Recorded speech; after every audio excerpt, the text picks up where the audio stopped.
প্ৰথমা পত্নীৰ অগোচৰে দ্বিতীয় বিবাহ কৰি বিপদত স্বামী। তথ্য অনুসৰি দেওবাৰে বিয়লি বৰাখলা হৰিণচৰা নতুন বস্তিত দ্বিতীয় পত্নীৰ ঘৰত উপস্থিত হয় কাবুল হুছেইন লস্কৰ।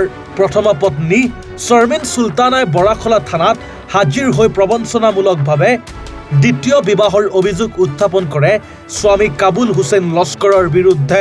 উক্ত অভিযোগৰ ভিত্তিত আৰক্ষীয়ে নিশা দ্বিতীয় পত্নীৰ ঘৰৰ পৰা গ্ৰেপ্তাৰ কৰে স্বামী কাবুল হুছেইন লস্কৰক। লগতে ঘটক জাবিৰ হুছেইনকো আটক কৰে আৰক্ষীয়ে। আটকাধীন দুয়োৰে ঘৰ বৰাখলাৰ ৰায়পুৰত। ইফালে আৰক্ষীৰ সূত্ৰই জনোৱা মতে প্ৰথমা পত্নীয়ে বিবাহৰ কোনো প্ৰমাণ দেখুৱাব পৰা নাছিল। অৱশ্যে দ্বিতীয়গৰাকী পত্নীয়ে আদালতত বিবাহৰ প্ৰমাণ পত্ৰ জমা দিয়াত কাবুল হুছেইন লস্কৰে দ্বিতীয় বিবাহ কৰোৱাটো প্ৰতিপন্ন হয়। এই ঘটনাই সমগ্ৰ অঞ্চলটোতে চাঞ্চল্যৰ সৃষ্টি কৰিছে।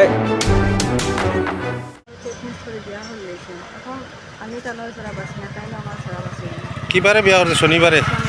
কৌটো গিয়া আর 5 মাস থেকে তার লগে আপনার প্রেম চলে।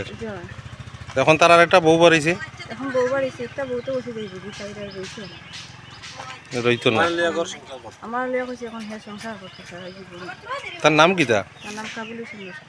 এখন বরখলা থানাত কি হয়েছে? দ্বিতীয় স্ত্রী প্রথম স্ত্রী মানে আগর বউয়ে বরখলা থানাত কেস দিছিল ইয়া। তার লাগে তুমি তাই নখন আইতে লাগছে না? তখন পুলিশে কিতা হয়েছে তোমরা সমঝাই দিলেইব। ভংগাপাৰৰ পৰা ৰাজশ্ৰী শৰ্মাৰ ৰিপৰ্ট, এনিবাৰত 24।